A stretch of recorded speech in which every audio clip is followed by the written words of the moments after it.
Henry Foster surgió de la penumbra del almacén de embriones. ¿Quieres venir al Sensorama esta noche? Lenina negó con la cabeza, sin hablar. ¿Sales con otro? Le interesaba saber cómo se emparejaban sus amigos. ¿Es Benito Hoover?, preguntó. Ella no respondió. Henry notó cansancio en aquellos ojos purpúreos, palidez bajo aquel verniz de lupus, tristeza en las comisuras de los labios que se esforzaban por sonreír. ¿Estás enferma?, preguntó un poco inquieto, temiendo que tuviese alguna de las pocas enfermedades infecciosas que aún subsistían. Una vez más, Lenina negó con la cabeza. De todas formas, deberías ir a ver al médico, dijo Henry. Una visita al doctor libra de todo dolor, dijo convencido, apoyando la máxima hipnopédica con una palmadita en el hombro. Quizás necesites un sucedáneo de embarazo, sugirió, o un tratamiento extra del sucedáneo de pasión violenta. Oh, por favor, dijo Lenina rompiendo su obstinado silencio. Cállate ya. Y tras decir esto, le dio la espalda y se concentró de nuevo en sus embriones. Con un tratamiento de sucedáneo de pasión violenta, de buena gana se hubiera reído a no estar a punto de llorar, como si no estuviese suficiente con su propia pasión violenta. Suspiró profundamente, llenó su jeringuilla. John murmuró para sí. John Ford, he puesto a este o no su inyección contra la enfermedad del sueño, o no se le he dado todavía, no podía recordar. Por fin decidió no correr el riesgo de administrar una segunda dosis y se dirigió hacia el siguiente frasco. 22 años, 8 meses y 4 días después, un prometedor joven alfa menos, administrador de Moanza moría de tripanosomiasis, primer caso en más de medio siglo. Suspirando, Lenina prosiguió su trabajo. Una hora después, en el vestuario, protestaba Fanny enérgicamente. Es absurdo ponerte como te pones. Completamente absurdo, repitió. ¿Y por qué causa? Por un hombre, por uno solo. Pero es el único que quiero, como si no hubiera millones de hombres en el mundo, pero no los quiero. ¿Cómo lo sabes si no lo has probado? Ya los he probado. ¿Cuántos?, preguntó Fanny, encogiéndose de hombros desdeñosamente. Uno, dos, docenas, pero agregó bajando la cabeza. De nada me ha servido. Bien, pero hay que tener constancia, dijo Fanny sentenciosamente, pero era indudable que su confianza en sus propios consejos estaba minada. Nada se puede alcanzar sin constancia, pero mientras tanto no pienses en él, no puedo evitarlo. Toma Soma entonces, ya lo hago. Bien, pues sigue, pero en los intervalos sigo queriéndolo y lo querré siempre. Bueno, pues si es así, dijo Fanny decidida, ¿por qué no vas a donde él y lo poses, quien quiera o no quiera? Si supieses lo raro que es. Razón de más para ser decidida, es fácil decirlo. No consientas locuras, actúa. La voz de Fanny era como un clarín. Hubiese podido ser una conferencia de asociación de jóvenes fordianas, dando una charla vespertina a adolescentes beta menos. Si actúa inmediatamente ahora mismo. Me da vergüenza. Bueno, no tienes más que tomar antes medio gramo de soma para perderla. Y ahora voy a darme un baño. Salió decidida arrastrando su toalla. Sonó el timbre y el salvaje que esperaba impaciente a Helmons aquella tarde, pues habiéndose decidido a fin a hablarle a Helmons de Lenina, no podía demorar un momento más sus confidencias. Se alzó de un salto y corrió a la puerta. Sabía que eras tú, Helmons, gritó al abrir. En un umbral, vestida con un traje de marinero de satín blanco de acetato y con un gorrillo blanco picarescamente caído sobre la oreja izquierda, estaba Lenina.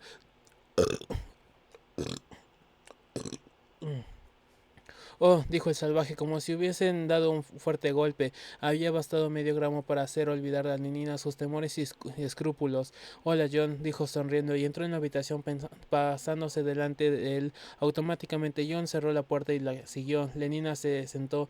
Hubo un largo silencio. No parece que te hayas alegrado mucho de verme, John, dijo por fin. ¿Que no me haya alegrado? El salvaje la miró con expresión de reproche. Luego súbitamente cayó de rodillas ante ella y tomando su mano la besó con un fervor casi religioso. ¿Que no me ha alegrado? Oh, si supieras, susurró, y arriesgándose a alzar sus ojos hasta su rostro, prosiguió. Admirada Lenina, cumbre misma de lo admirable, digna de cuanto precioso hay en el mundo. Lenina le sonreía dulcemente. Oh, tú tan perfecta. Lenina se inclinó hacia él con los labios entreabiertos. Tan perfecta y sin par, par fuiste creada. La joven se fue acercando cada vez más, con lo mejor de cada una de las criaturas, pero de repente el salvaje se levantó bruscamente. Por eso, dijo mirando a otra parte, quería hacer algo primero, es decir, probar que soy digno de ti. Yo sé que en realidad no puedo serlo, pero querría cuando menos probarte que no soy del todo indigno. Realmente quisiera hacer algo. ¿Y por qué crees necesario? Lenina empezó, pero no acabó la frase. Había un dejo de irritación en su voz cuando una se ha inclinado cada vez más cerca, con la boca entreabierta para encontrarse con su sitio vacío, mientras un palurdo idiota se pone en pie.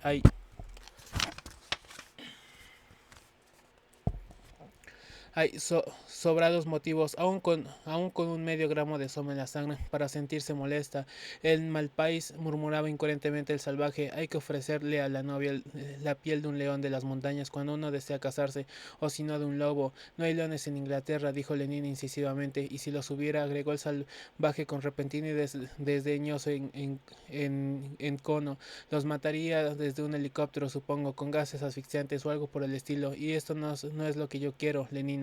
Echó los hombros hacia atrás y se arriesgó a mirarla. Descubrió su mirada un rasgo de irritación. Con gran turbación siguió hablando de una forma casi inteligible, con menos coherencia. Haré lo que tú quieras. Tú ya sabes que en esta vida hay trances penosos, pero el placer que proporciona compensa con creces el esfuerzo que supone conseguir algo que se quiere. Esto es lo que me pasa. Limpiaría los suelos si tú lo desearas, pero si tenemos aspiradoras, dijo Lenina asombrada, no es necesario. Sí, ya sé que no es necesario, pero cosas serviles hay co- pero cosas serviles hay que se soportan noblemente, y yo querría soportar algo noblemente. No comprendes lo que quiero decir, pero si hay aspiradoras, no es eso, y seminarios epsilones para que las manejen, prosiguió Lenina. ¿Por qué? ¿Por qué? Pues por ti, solo para demostrarte que yo, ¿y qué diablos tiene que ver las aspiradoras con los leones? Para probarte cuánto, o con el hecho de que los leones se alegren de verme. Estaba comenzando a exasperarse. Para demostrarte cuánto te amo, Lenina, estaba John casi desesperadamente. Como muestra de la ola interior de rebosante alegría, subió la sangre a las mejillas de Lina. ¿De veras, John? Pero no quería decirlo, exclamó el salvaje juntando sus manos como en agonía. Óyeme, Lenina, en Malpaís la gente se casa. Sé que la irritación comenzaba a invadir de nuevo su voz. ¿Qué era ahora? Para siempre, hacen promesa de vivir juntos para siempre. Qué horrible idea. Lenina estaba de veras escandalizada, sobreviviendo a la belleza exterior con un alma que se renueva más rápidamente de lo que la sangre decae, que también así lo dice Shakespeare, su nudo si rompe su nudo virginal antes de que todas las ceremonias santificadoras puedan con pleno y solemne rito. Por el amor de Ford, John, no digas cosas raras, no entiendo una palabra de lo que dices. Primero las aspiradoras, luego los nudos, me vas a volver loca. Se puso en pie y como se temiese que John huyera físicamente cual huía en espíritu, lo agarró de la muñeca y le dijo, respóndeme de una vez, ¿me quieres realmente o no? Se hizo una breve y silencioso. Luego, en voz más baja, John dijo, te quiero más que a nadie en el mundo. Entonces, ¿por qué diablos no lo decías? Gritó, y en su exasperación le clavó sus afiladas uñas en la muñeca. En, en vez de perder el tiempo hablando de nudos, de aspiradoras y de leones, y de hacerme sufrir durante semanas y más semanas, soltó su mano y lo rechazó con fuerza.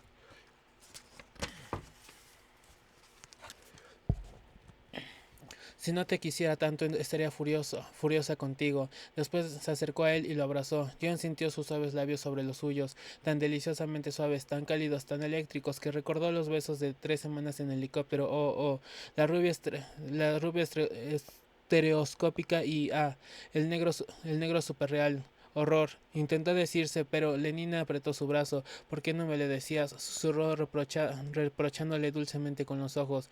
Ni la mazmorra más lóbrega, ni el lugar más adecuado. La voz de su conciencia tonaba poéticamente, ni la más poderosa sugestión de nuestro deseo. Jamás decidió John.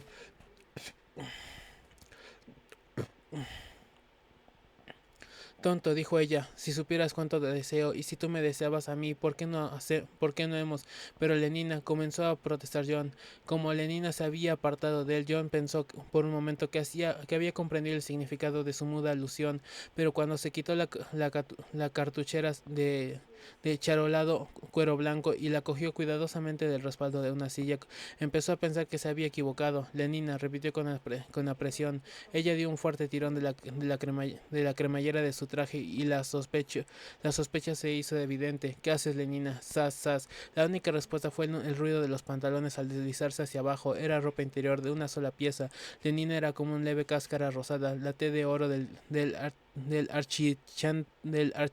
archichantre brillaba sobre su pecho, por esos senos que a través de las rejas de la ventana ven los ojos de los hombres. Las cantantes ton- las cantantes tonates, mágicas palabras, la hacían parecer doblemente peligrosa, doblemente seductora, suaves, suaves como cuan penetrantes, socavando y horadando la razón, mirando su resolución, son los más firmes juramentos son los más firmes juramentos, paja ante la hoguera de la sangre, abstente, o si no, adiós a tus votos.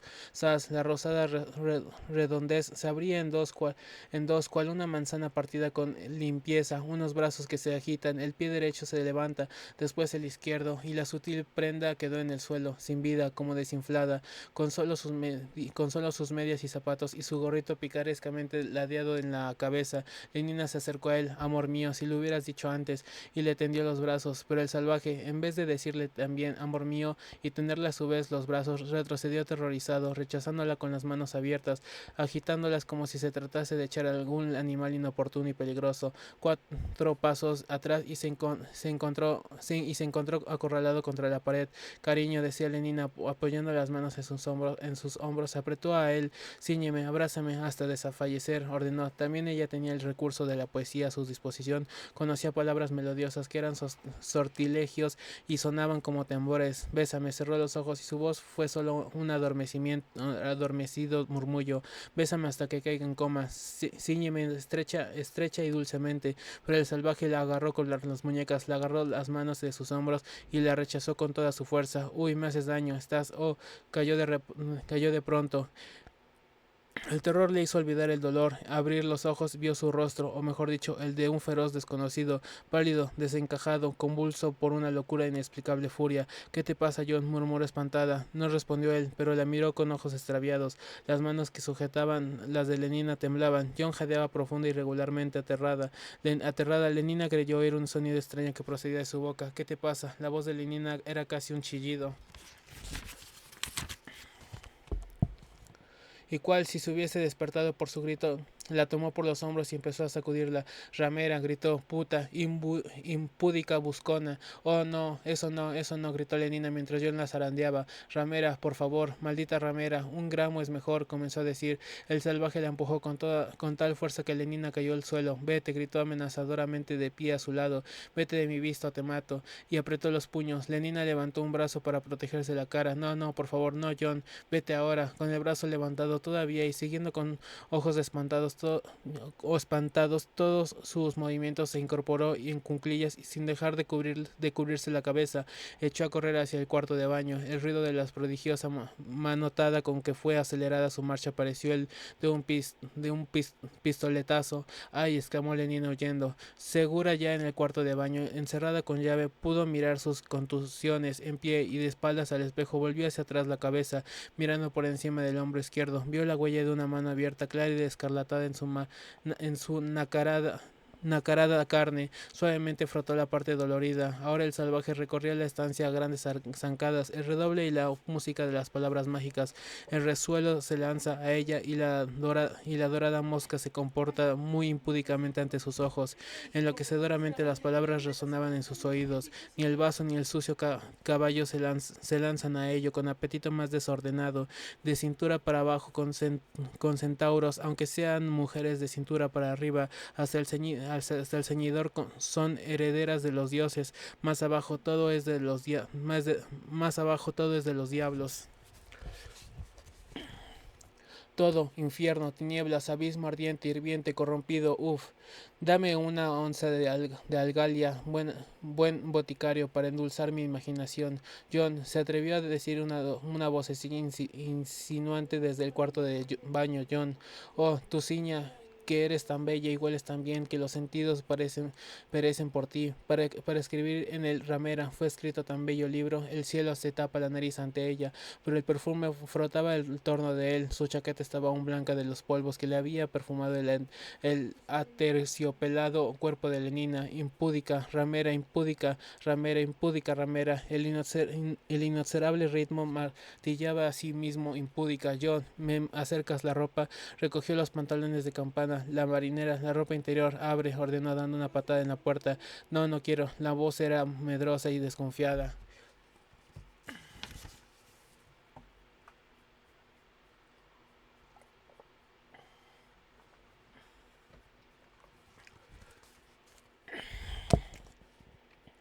Bueno, ¿cómo te las voy a dar así? Tíralos por el ventilador que está arriba de la puerta. Después de hacer lo que Lenina le había indicado, reanudó su impaciente recorrido por la estancia. Impúdica ramera, el demonio de la lujuria con su carnoso trasero y su dedo de patata. John, él no respondió, redondo trasero de patata.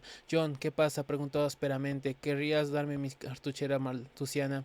Lenina siguió sentada, escuchando el rumor de los pasos en la otra habitación y preguntándose durante cuánto tiempo John seguiría andando de un lado a otro, si tendría que esperar a que saliera de su piso o si dejándole un tiempo razonable para que su locura se calmase, podría abrir la puerta del cuarto de baño y salir a toda prisa. Fue interrumpida en medio de sus molestas cavilaciones por el ruido del timbre del teléfono que sonaba en otra pieza. Bruscamente cesaron las idas y venidas. Oyó la voz del salvaje dialogar con el silencio. Bueno, sí. Sí, no me usurpó el título de mí mismo, soy yo. Sí, no me he oído decirlo, Mr. Salvaje al habla. ¿Qué? ¿Quién está enferma? Claro que me interesa. Es cosa grave. Voy enseguida. Ya no está en su habitación. ¿A dónde la han llevado? Ay, Dios mío. Deme la dirección. 3 Park Lane. ¿Es así? Tres, gracias. Lenino oyó como colgaba el auricular y el ruido de sus pasos apresurados. Un portazo, luego silencio. Se había ido. Con infinitas precauciones abrió la puerta unos milímetros, miró por la rendija. La visión de la estancia vacía la tranquilizó un poco más y sacó la cabeza. Finalmente salió y entonces entró de puntillas a la habitación. Estuvo unos segundos escuchando, latiéndole con fuerza el corazón. Corrió después a la puerta, la abrió y no dejó de correr hasta que ya en el ascensor se encontró a salvo. El hospital de el hospital de moribundos de Park Lane era una torre de 60 pisos de ladrillos color prímula. Cuando el salvaje bajaba en su taxicóptero, un convoy de vehículos fúnebres aéreos pintados de alegres colores se elevó zumbando el techo y voló en dirección poniente, cruzando el parque hacia el crematorio de Slough. En la puerta del ascensor, el portero principal le dio las indicaciones precisas y John descendió hasta la sala 81, una sola para la sencilla senilidad galopante, explicó el portero, situada en el piso séptimo. Era una estancia amplia, pintada de amarillo e iluminada por el sol, que contenía unas 20 cámaras, todas ellas ocupadas. Linda moría en buena compañía y con todas las comodidades modernas. El aire se vivificaba continuamente por alegres melodías sintéticas. A los pies de cada lecho, frente al moribundo, había un aparato de televisión. Este funcionaba con un grifo abierto desde la mañana hasta la noche. Cada cuarto de hora el perfume de la sala se cambiaba automáticamente. Intentamos, explicaba la enfermera que acompañaba al salvaje desde la puerta, intentamos crear aquí un ambiente agradable, algo intermedio entre un hotel de primer orden y el sensorama. ¿Se entiende usted lo que quiero decir? ¿Dónde está? Preguntó el salvaje, sin hacer caso de sus tan corteses explicaciones. La enfermera pareció ofendida. ¿Cuánta prisa tiene? Dijo. ¿Hay alguna esperanza? Preguntó. ¿Qué quiere decir de que no se muera? Afirmó él. No, desde luego que no. Cuando envían alguno aquí es que no.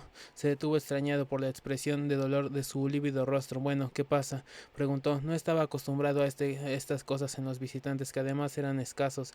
¿Se siente mal? Meneó la cabeza. Es que es mi madre, dijo con voz apenas perceptible. La enfermera lo miró con pasmados, aterrados ojos y miró rápidamente al otro lado, del cuello a la frente. Su rostro estaba encendido. Lléveme a su lado, dijo el salvaje, haciendo un esfuerzo por hablar en tono normal. Ruborizada aún, lo llevó a través de la sala.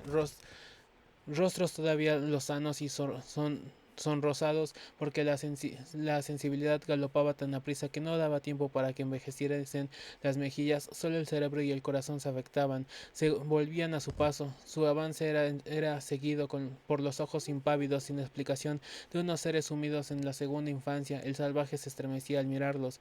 Linda yacía en la última de la larga fila de camas junto al muro, hundida entre almohadones, miraba las semifinales campeonato sudamericano de tenis en la pista de Riedman que se jugaban en silenciosa y reducida reproducción en la caja de televisión.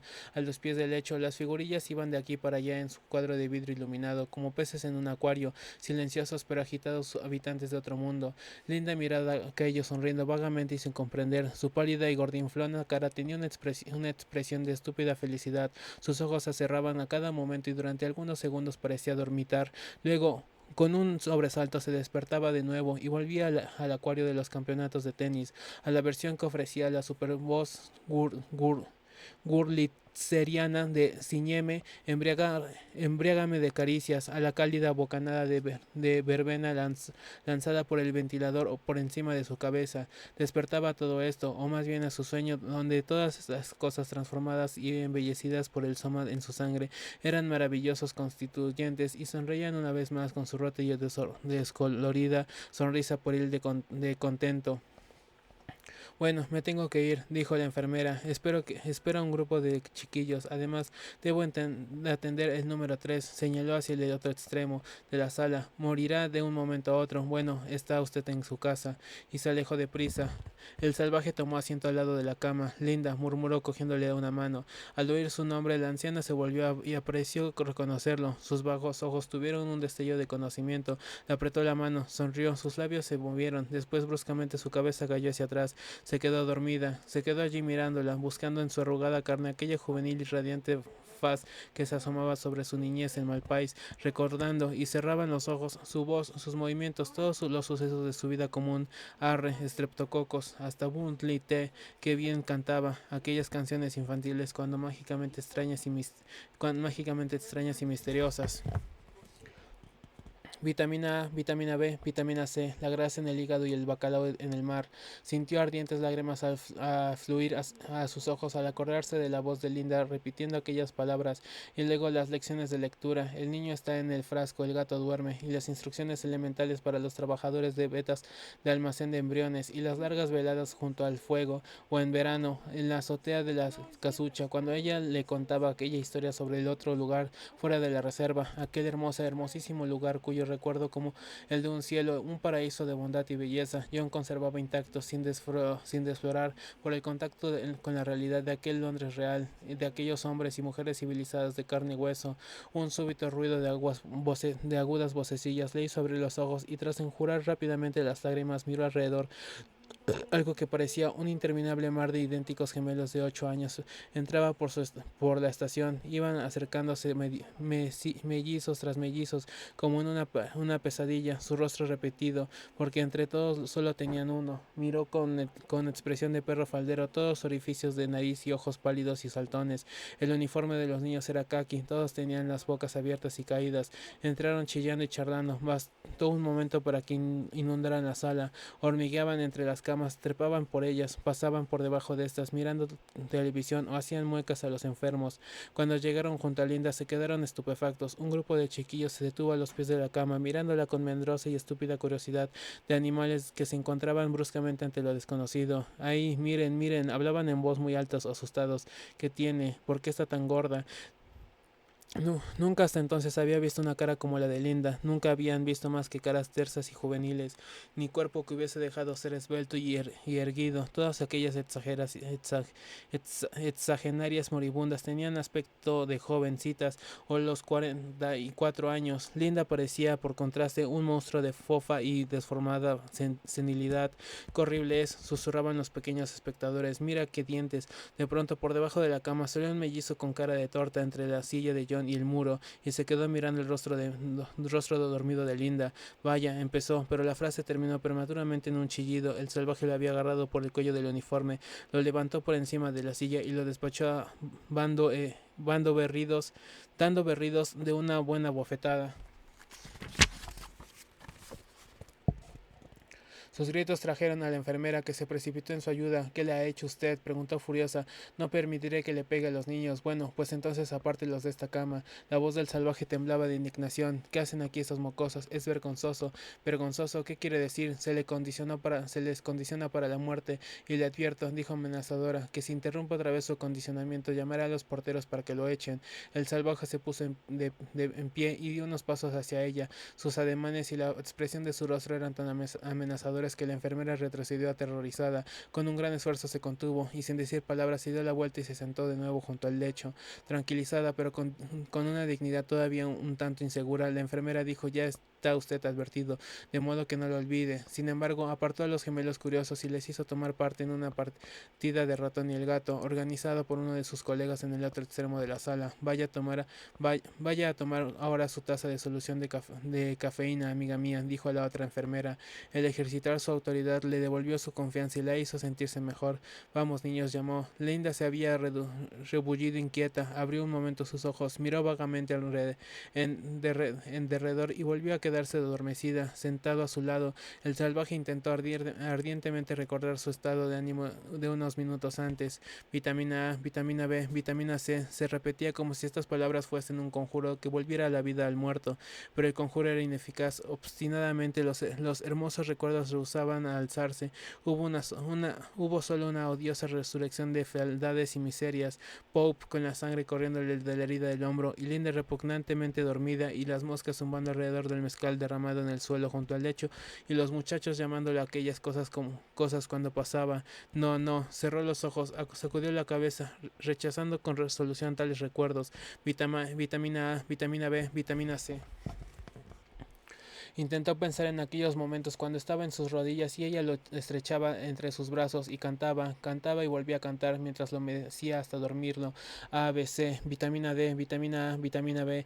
La supervoz Wilslitzeriana había aumentado hasta su sollozante crescende, y de pronto la verbena en el aparato de circulación de perfumes a pachulí, un intenso pachuli. Linda se estremeció, despertó, miró vigorosamente unos instantes a los semifinalistas, luego alzando la cabeza aspiró una o dos veces el aire con el nuevo perfume y sonrió de repente con una sonrisa de éxtasis infantil. Pope susurró y cerró los ojos. Cómo me gusta, suspiró y se dejó caer sobre las almohadas. Pero Linda, dijo el salvaje implorante, ¿no me reconoces? Se había esforzado todo lo posible, había hecho cuanto había podido. ¿Por qué no le dejaba ella olvidar? Le tomó su débil mano, casi con violencia, cual si quisiese forzaba a abandonar su sueño de placeres objetos, de bajos y odiosos recuerdos, para volver al presente, a la realidad, al inquietante presente, la espantosa realidad, pero sublimes, preñados de insignificaciones, desesperadamente impotentes, precisamente a causa de la inminencia de lo que les hacía tan temibles. ¿No me reconoces, Linda? Sintió una leve presión de su mano en respuesta a la suya, las lágrimas afluyeron a sus ojos, se inclinó y la besó, los labios de Linda se movieron. Pope susurró de nuevo, y John sintió como si le hubiese arrojado al rostro un cubo de basura. Ardió súbitamente de cólera, frustrada por segunda vez la pasión de su dolor. Había hallado otro escape, se había trocado en pasión de exasperada rabia. Pero si soy John, gritó, soy John, y en su terrible dolor la cogió por los hombros y empezó a sacudirla con furia. Lentamente los ojos de Linda se abrieron y por fin lo vio. John, pero situó aquella cara real, las reales y violentas manos de un imaginario mundo, entre los interiores personales equivalentes de Pachuli y la Supergulitzer, entre los transfiguradores recuerdos y las extrañas traspuestas sensaciones que continúan que continúan el universo de su sueño. Sabía que era John, su hijo, pero lo veía como un intruso en un paradisíaco como el país donde ella pasaba sus vacaciones de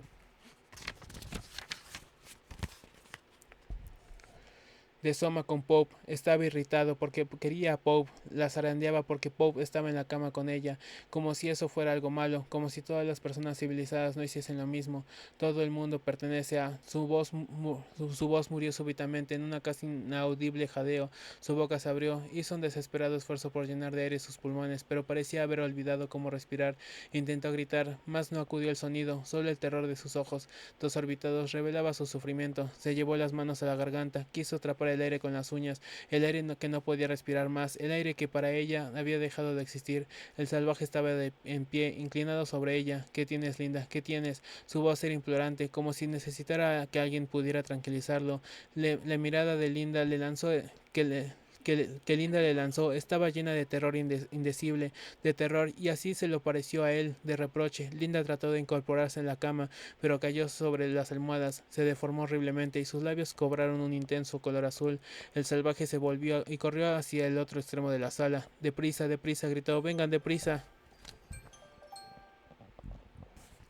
La enfermera jefa estaba en el centro de un círculo de gemelos que jugaban al ratón y al gato. El primer impulso de asombro se dio al lugar inmediatamente a la despoblación. No grite, mire que hay niños, dijo frunciendo el ceño. Va usted a descondicionarlos. Pero, ¿qué hace? John había roto el círculo de dirección a la enfermera. Tenga usted cuidado. Un niño comenzó a llorar. Deprisa, corra, algo le ocurrió. La he matado. Cuando llegaron al extremo de la sala, Linda ya había muerto. El salvaje permaneció un momento en pie, inmóvil, en un silencio helado. Luego cayó de rodillas junto al lecho y tapándose la cara con las manos sollozó irreprimiblemente. La enfermera permaneció en pie, indecisa, mirando alternativamente a la figura arrodillada junto al lecho.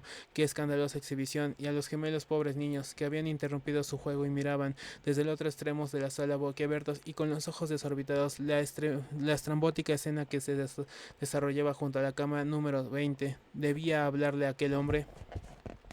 Debía intentar inculcarle el sentido de la decencia, recordarle dónde estaba y hacerle ver las fatales consecuencias que ello podía acarrear a aquellos pobres inocentes, destruir así todo su saludable condicionamiento para la muerte, con gritos de mal gusto, como si la muerte fuese algo terrible, como si un individuo tuviese tanta importancia. Podría esto producirles más deplorables ideas sobre la muerte, trastornarlos y hacerlos reaccionar en un sentido enteramente erróneo, completamente antisocial. La enfermera se dirigió hacia John y le dio unas palmaditas en el hombro. No puede usted conducirse correctamente, dijo con voz baja, irritada, pero al volver la cabeza vio una media docena de gemelos que estaban ya de pie y venían hacia ellos. La enfermera salió apresuradamente, el paso de sus alumnos en peligro. Todo el mundo podría retroceder 6 meses en su acondicionamiento. Volvió presurosa a sus amenazados polluelos. ¿Quién quiere una barra de chocolate?, preguntó con voz alta y alegre. Yo, gritó a coro todo el grupo de Bokanovsky. La cama número 20 quedó olvidada completamente. Oh Dios mío, oh Dios mío, se repetía el salvaje una y otra vez. Entre el caos de pena y remordimiento que llenaba su alma eran las únicas palabras que lograba articular. Dios, susurró. Dios, ¿pero qué dice?, preguntó una voz muy próxima, distinta y penetrante entre los murmullos de la super Wiltshire. El salvaje se sobresaltó violentamente y descubrió su rostro para mirar alrededor. 5 gemelos kaki, cada uno con un pedazo de barrita en la mano derecha y sus caras idénticas pintadas de chocolate, y lo miraban con sus ojos redondos y saltones. Las miradas de los 5 mellizos coincidieron con la de John y las 5 sonrieron simultáneamente. Uno de ellos señaló la cama con la punta de su barrita de chocolate. ¿Está muerta?, preguntó. El salvaje lo miró un momento en silencio. Luego en silencio se puso en pie y en silencio se dirigió despacio hacia la puerta. ¿Está muerta?, repitió el curioso chiquillo, trotando a su lado. El salvaje bajó su mirada hacia él y sin decir palabra lo rechazó de un empujón. El crío cayó al suelo e inmediatamente empezó a chillar. El salvaje ni siquiera volvió.